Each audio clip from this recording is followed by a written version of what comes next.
네, 김건희 씨의 이른바 매관 매직 의혹에 대한 사건에서 재판부가 1심 징역 7년을 선고했습니다. 관련 내용 손정혜 변호사와 함께 이야기 나눠보겠습니다. 어서 오세요. 안녕하세요.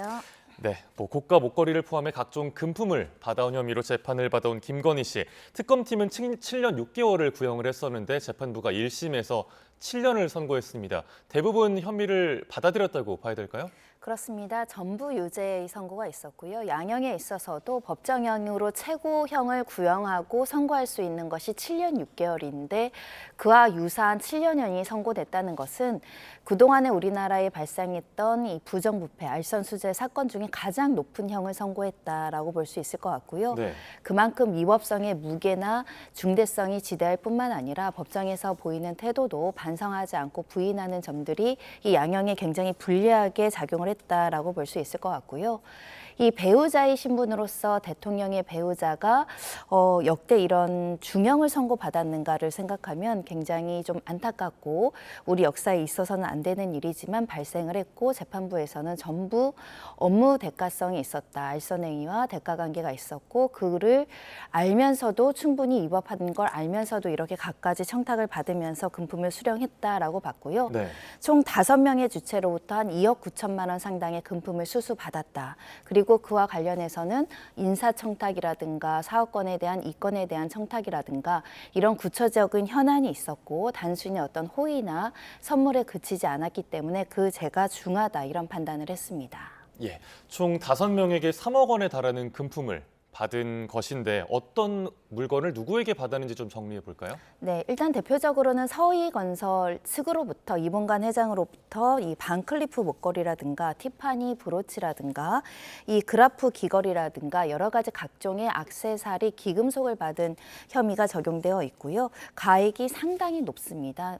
1억 원 가까이 되는 금액이라고 볼 수 있을 것 같고요. 그다음으로는 이배용 전 국가위원장으로부터 금 거북이라든가 세안도 그림을 받았다라는 혐의가 적시가 되어 있고요.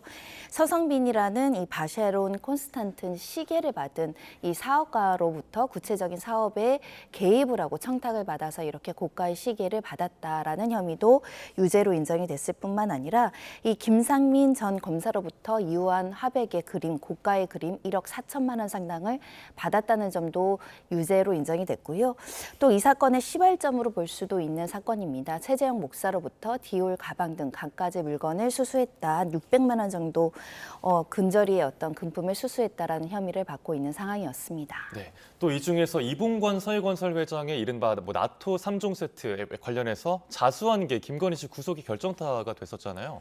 일단 이 사건은 굉장히 중요한 사건이었습니다. 처음에는 김건희 여사 오빠의 장모 집에서 모조품이 발견되면서 수사에 혼선이 야기됐던 적도 있었죠. 반클리프 목걸이가 실제로는 진품이 아니라 가품으로 어디 외국에 가서 샀기 때문에 내가 금품을 수수한 바가 없었다. 처음에는 금품 수수 자체를 부인했었습니다. 그런데 알고 보니까 이 목걸이를 줬다라고 주장하는 서희건설 측에서 자수서와 구체적인 경위를 적은 진술서를 제출함으로 인해서 검찰 특검 측에선 유죄의 증거를 확보할 수 있었고 네. 그런 경위로 김건희 여사 측이 받은 사실이 있음에도 불구하고 모조품까지 은폐를 하면서 실제 범행을 부인하고 있다. 그럼 증거인멸 가능성이 높아지게 되기 때문에 이런 정황들이 구속영장 청구까지 가게 됐고 실질적으로 범죄의 소명과 증거인멸 가능성, 도망갈 염려에 지대한 영향을 미쳤다고 평가할 수 있습니다. 네, 김 씨 측이 그동안 금품을 일부 받은 건 맞지만 인사청탁이나 알선 대가성이 없다고 주장을 했었잖아요. 그런데 재판부가 이를 받아들이지 않은 이유도 짚어주시죠. 네, 조목조목 사실관계에 대한 설명을 하면서 실제로 단순한 호의나 어떤 선물이나 어떤 예를 들면 취임 축하 선물의 그 경위가 아니었다. 워낙 고가인 선물인데다가 우리나라가 호의로 줄 수 있는 선물의 기준을 청탁금지법으로 어느 정도 기준을 설정하고 있는데 그것보다 훨씬 높은 금액을 수수했고 그 금액의 다가뿐만 아니라 실제로 한 명 한 명을 뜯어보면 실제 구체적인 청탁이 있었고 또 구체적인 청탁이 실현하는 과정에서 김건희 여사가 개입한 정황도 일부 발견했기 때문에 단순한 호의가 아니었다. 알선의 대가였고 대통령의 배우자의 지위로서 영향력을 행사할 수 있는 모든 영향력을 행사하면서 받은 금품이다. 부정부패의 연결고리다라는 것을 명확히 했는데요.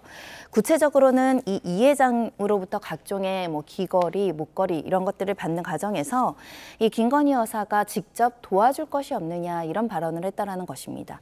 단순하게 선물로 받았고 대통령 취임 축하 선물로 받았다면 그 사람은 사업하는 사람인데 사업하는 사람들이 인허가라든가 인사라든가 굉장히 이권에 민감할 수 있음을 알면서도 불구하고 기업에 영향력을 미칠 수 있는 도움을 필요로 하는 건 없느냐 이런 명시적인 발언도 유죄 근거로 삼게 됐고 실제로 사의에 대한 인사청탁이 구체적으로 있었고 사의에 대한 인사청탁도 실현됐다는 점에 있어서는 이 대통령 배우자가 가지고 있는 영향력, 대통령이 가지고 있는 업무상 대가 관계를 충분히 인식할 수 있는 지혜에 있었다라고 평가했던 것으로 보이고요.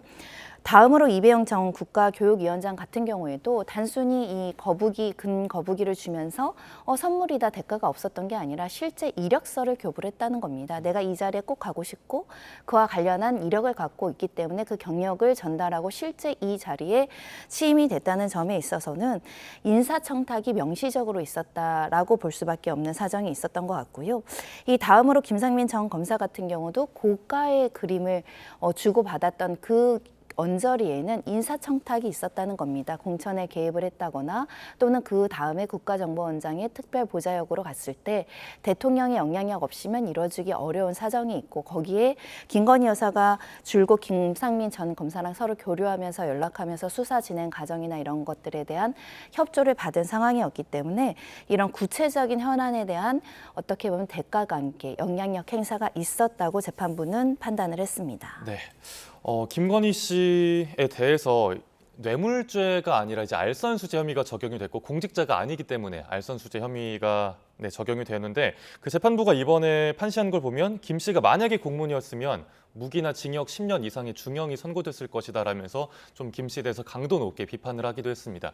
이건 어떻게 해석해야 될까요? 네, 신분범인 뇌물죄를 적용하지 못하는 한계가 드러났던 사건입니다. 그래서 최초의 특검에서는 이 대통령인 공직자와 같은 신분범의 공동정범으로 이것을 기소하려고 수사를 개시를 했지만 실제 윤 전 대통령이 이에 관련해서 공동정범으로 볼 만한 증거를 찾기 어려웠기 때문에 김건희 여사만 알선수재 혐의로 기소를 할 수밖에 없는 한계가 있었고요. 공무원 신분에서 이 수억 원대의 금품을 받으면 어마무시한 법정형이 설정되어 있습니다. 그만큼 공직자들은 청렴하고 이런 부정부패로 뇌물을 받지 않도록 우리 법에서 명확하게 규정을 하고 있는 것이지요.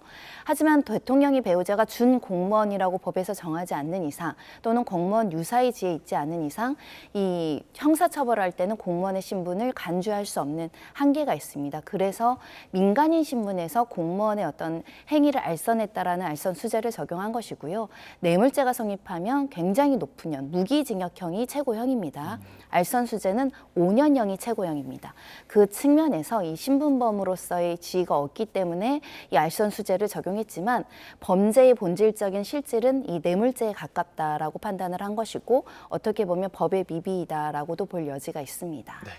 이번에 그 김건희 씨가 받은 금품 중에 눈에 띄는 것 중에 하나가 최재형 목사에게 받은 이른바 디올백인데 이게 2024년 당시에 검찰 수사했을 때는 무혐의 처분이 나왔다가 특검팀이 이걸 뒤집은 거잖아요. 이 부분도 좀 짚어주실까요? 네, 이 사건은 사실 특이하게 진행됐던 사건입니다. 이렇게 부정 청탁을 하고 금품을 수수했다라는 최재형 목사가 스스로 검찰 수사심의위에 나와서 내가 처벌받겠다, 나는 청탁을 했고 이건 불법이다 이렇게 주장을 했으나 검찰에서는 무혐의 쪽 의견으로 많은 의견이 있었고 일부 이제 단체나 시민사회에서는 대통령의 배우자로 봐주기 수사하는 거 아니냐 이런 논란이 제기됐던 사건이었죠.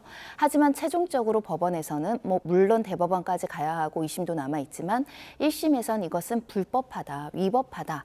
그렇기 때문에 알선수재의 대가가 있었다라는 최종적인 결론에 이르름으로 인해서 결론적으로는 검찰의 수사가 미진하거나 또는 엄격하게 이 사건을 바라보지 않았다라는 방증이 있었던 사건일 수 있을 것 같고요. 이 청탁금지법 위반 여부에 대한 수사가 진행이 됐었죠. 그 당시에도 이건 청탁금지법 위반이 아니다. 뇌물죄로 수사를 해야 된다. 알선수재로 다루어야 된다라고 목소리가 있었음에도 검찰이 그 부분을 제대로 그 관리하지 못해서 결국 무혐의 처분이 나오고 검찰 수심위까지 올라가서 이 수심위 사람들이 기소를 권고하는 사건까지 발생을 했다는 측면에서는 검찰의 공정성, 수사의 무게가 이 사건에서는 현격하게 조금 차이가 있었다는 점이 검찰이 또 반성할 지점이 아닐까 생각합니다. 네. 재판부가 이번에 김건희 씨에 대해서 단순 금품 수수의 차원을 넘어서 공적 의사결정 신뢰를 훼손했다라고 질타를 했고 또 앞서 짚어주신 것처럼 그 목걸이가 좀 은폐됐었고 증거 인멸로 볼 수 있었다. 이런 점에서 진정한 반성의 모습을 확인할 수 없다라고도 했습니다.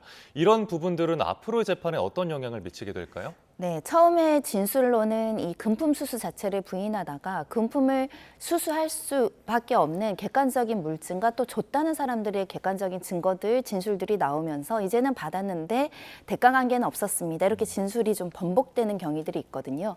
이것은 재판부에서 봤을 때 사실관계를 그대로 인정하지 않고 허위 변명을 한다거나 또는 거짓으로 사건을 은폐하려는 시도를 했다라고 볼 여지가 있고요. 그러면 양형에는 굉장히 불리한 요소로 작용할 수밖에 없습니다. 특히 반클리프 아펠의 목걸이의 모조품 사건은 앞으로 수백 년간 회자될 수 있는 형사재판에서 좀 기괴한 은폐 방식으로 볼 수 있는데요. 실제 현물을 진짜를 받아놓고 수사가 개시가 되니까 똑같은 모델의 가품을 사서 그거를 또 장모집에 압수수색이 나올 것을 대비해서 거기 가져다 놓은 사건입니다. 네. 이렇게까지 나는 진품으로 비싼 목걸이를 받지 않았습니다. 가품을 샀을 뿐이에요. 이게 이제 통용될 거라고 생각하고 한 조직적이고 치밀한 범행 은폐 수단이었죠. 그런 측면에서는 대통령의 배우자가 설사 잘못을 할 수 있습니다. 잘못을 하더라도 이것이 수사가 대시가 되고 국민들이 다 보고 있는 상황에서 이 증거물을 이렇게 훼손하거나 사실관계를 왜곡하려고 했다는 점, 이것은 사법부에서는 용서하기가 좀 어려운 단면이 아니었을까라는 생각을 할 수 있고요.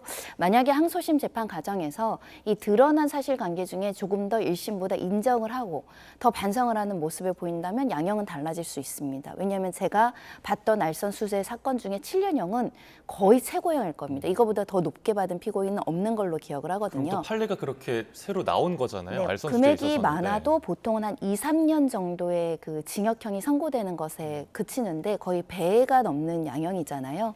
그것은 우리 사회에 굉장히 중요한 인물이었기 때문이기도 하고, 중요한 인물이라는 건 그만큼 사회적인 사명감과 책임감이 있어야 되는데 그와 반대되는 행동을 했다는 점에서 재질을 나쁘게 봤다, 이렇게 볼 수 있을 것 같습니다. 예, 그런가 하면 결심 공판 직전에 김건희 씨가 그 이봉관 서희건설 회장에게는 그라프 귀걸이값, 또 그 서성빈 사업가에게는 시계 대금을 보냈는데 법원에서는 좀 늦었다, 이거로는 형량 감경 안 된다, 이렇게 본 건가요? 네, 만약에 자발적 반성이 기초해서 내가 공직자의 배우자인데 이런 걸 받아도 되나, 돈 돌려줘야겠다라고 자발적인 의사로 돌려줬으면 이것은 감형 사유로 보는 것이 지극히 합당하나, 이 사건의 어떤 반환의 경위나 시기, 그러니까 수사가 개시될 수도 있고 이런 불법성이 외부로 드러날 것이 염려돼서 보낸 거라면 이건 자기 방어 차원에서의 노력이지 진정한 범죄에 대한 반성이 아니라고 평가할 수밖에 없는 사정이 있기 때문에 재판부에서도 이 반환의 경위나 시기에 비추어 유리한 정상으로 볼 수 없다라고 판시하셨습니다. 네.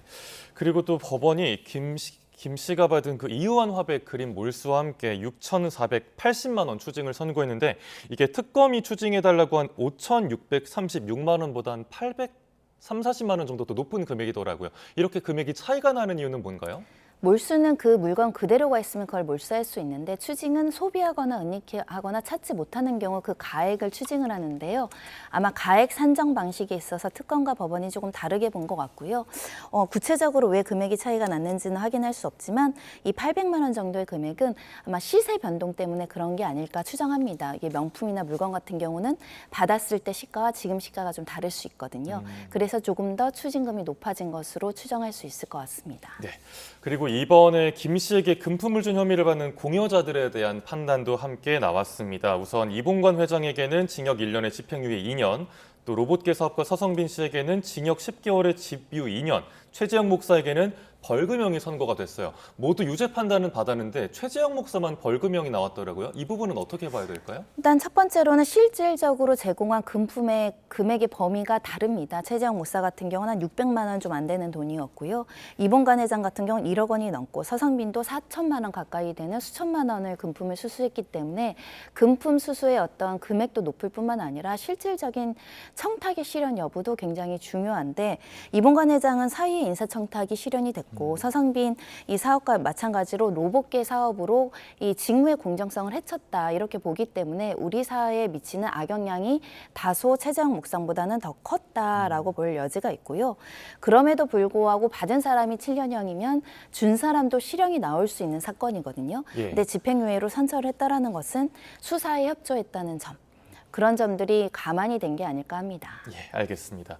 김 씨 측은 이번에 판결이 나오고 나서 피고인에게 불리한 정황을 재판부가 확대했다 이렇게 해서 항소할 것이다라는 입장을 밝혔습니다. 근데 이게 불리한 정황을 확대했다는 건 어떻게 해석을 해야 될까요?